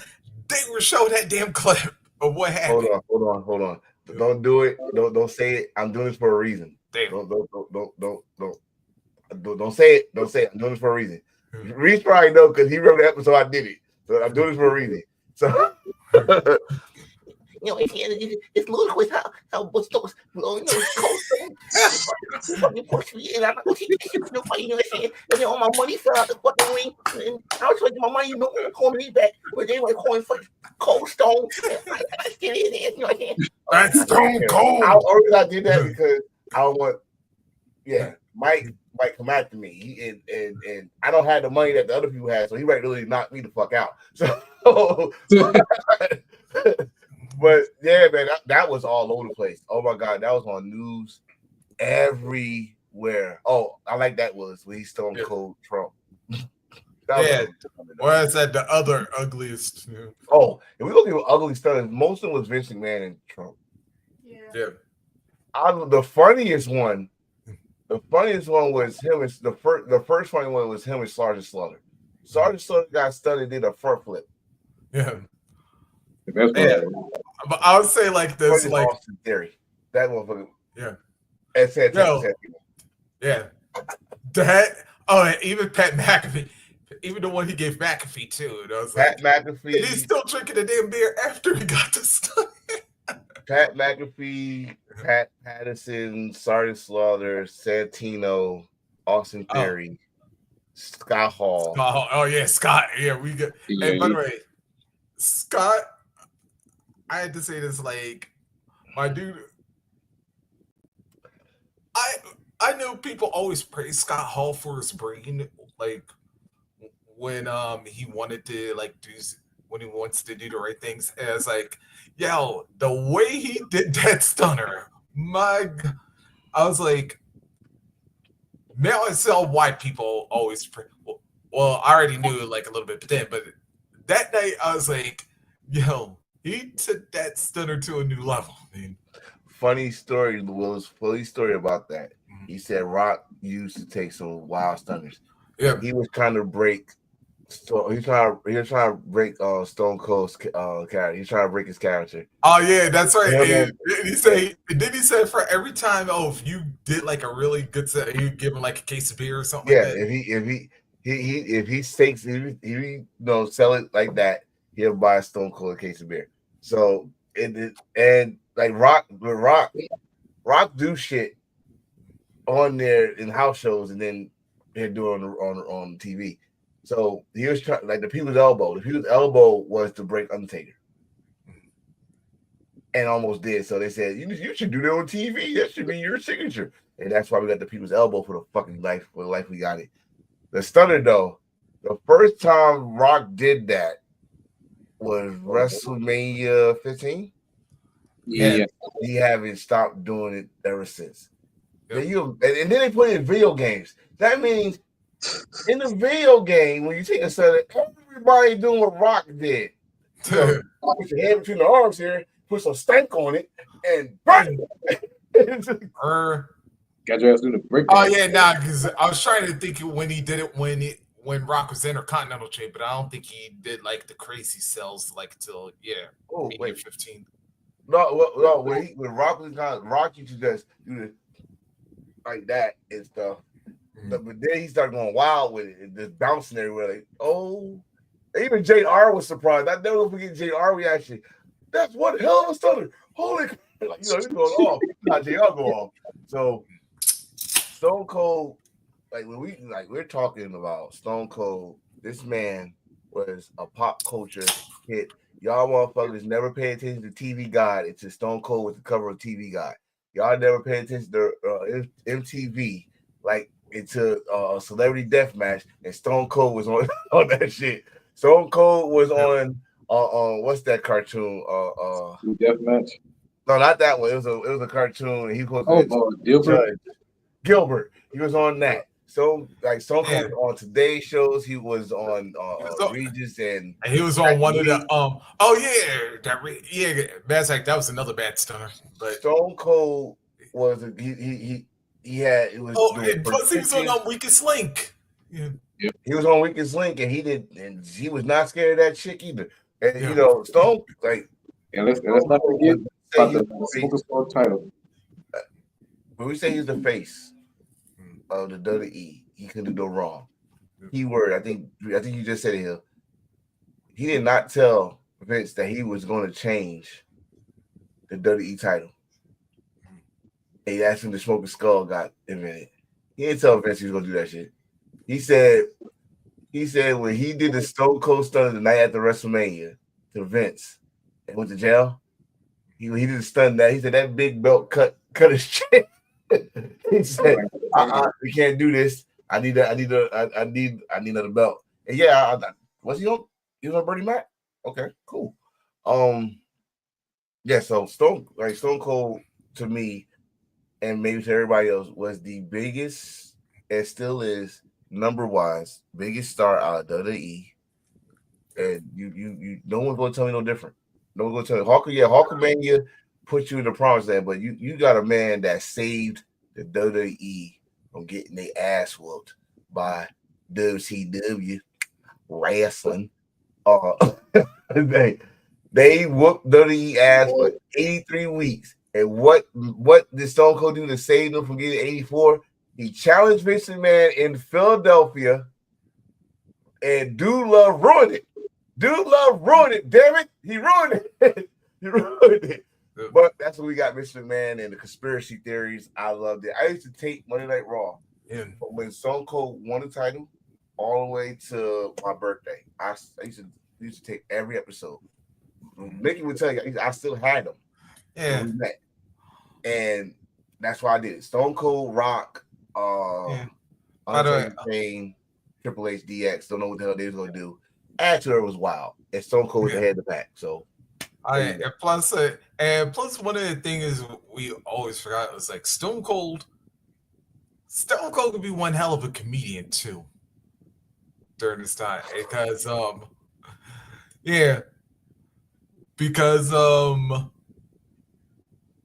remember like the one time when Stephanie tried to make him a beer vendor or a hot dog vendor, and he gave all them beer and hot dogs to the APA there one time, and for free.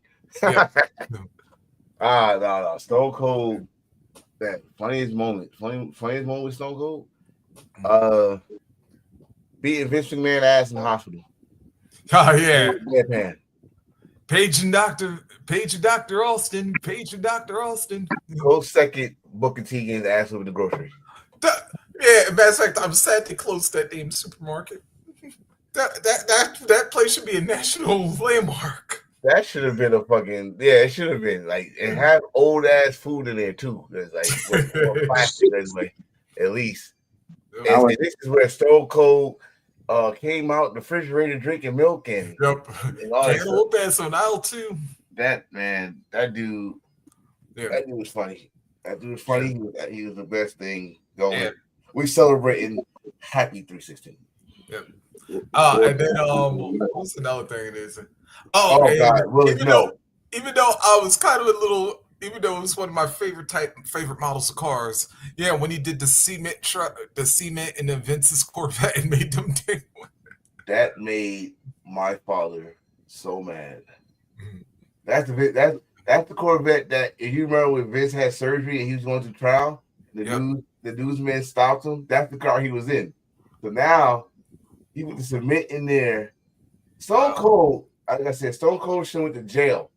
He should have went to jail. All the stuff he was doing, it's jail worthy. He fucked up. He fucked up property. He fucking destroyed the Titantron. On more than one occasion. The beer truck especially. He put horse shit in Vince McMahon's office. Horse shit. Yep. And then then not to mention he was also responsible for Mankind becoming WWE champion for the first time. Let's ask some more then. He was responsible for Mankind. He was responsible for Triple H winning his second title. He was responsible for Vince becoming He was responsible for Vince McMahon to ever have the Attitude Era title. How dare he? Mm. Yes, Willis. Thanks to that what chant, we got to hear that shit for the rest of our wrestling lives. Yeah, thanks, Christian. Yeah. I'm done. You just made me mad. Yeah. But What? Oh, the funny what chant was Stephanie. He made her cry and go home. So I'm done. I'm done. Are we done though? That's yeah. Yeah. And Steve, I think there's only one way to say it when it comes to this. And when it comes to 316, it was the bottom line because Stone Cold said so. Oh, I was about to say, go ahead. Yeah, go ahead. I was gonna try that with the whole show. I thought you gonna do that. Go ahead. Pour whatever you want to sell. Go ahead. I know. I'm trying. Hey, I don't waste my damn beers. I damn it. Sure. Go ahead. That's the episode. Next week we're gonna talk about pretty much WWE, AEW, New Japan Cup, pretty much all the good things about pro wrestling, and gonna pick up some dope topics to talk about it. I got one. Let's get ready for some Dark Side of the Ring. Oh yeah, it's right next Tuesday. Yes, all the fucked up shit, everything else, the hell to say. Oh, that's right. And they just announced. Yes, they just announced earlier this week. What the episodes? I love you, Dark Side of the Ring. I love you. Yeah. Season 6, I believe. Sorry. Yes. I can't wait. Right, actually, You know what? From now on, from this whole entire season, that's going to be the main topic of each episode towards finale. Dark Side Ring will be the main topic. We'll talk about it. We're going to break it down. The good thing, the fucked up thing, what the hell, blah, and all those other good shit. So that's going to be right there. So it'll be like a little book club for Dark Side of the Ring. Without some tea and some crackers. But anyway, I'm your boy, Shelby Heel Austin. From me, I shove you down to the ground. As your boy Stone Cold Reese Austin, we arrived, we raised hell. Now it's time for us to leave. I got my shirt right to it. It's right there. It's looking at me. It's right there. Yes. Arrived, raise hell, we leave. That's what we do here at Embrace Thirst. Yep. That's And not to mention, F fear, drink beer. I will not Oh, be there. you straight edge. Fuck everybody. But anyway, Mountain Dew. As far as I go. All right. until then, see you guys next time. Good night. Chia. And goodbye. And always embrace the thirst. And remember, ETT 316 says Hill said he eat his ace. What he said. We can see the whole thing now. Eat my ass. Yeah. Nope, not doing it. Nope, not doing it. Cut. T-shirt. Yep. T-shirt, the eat my ass T-shirt. I don't think we're gonna make money on that. The fuck we can. Shit. Shit. See y'all next week, everybody. Happy St. Patrick's Day also as well, y'all. Oh yes. Irish coffee. Drink it. Have fun. Yes. Good night. Good night.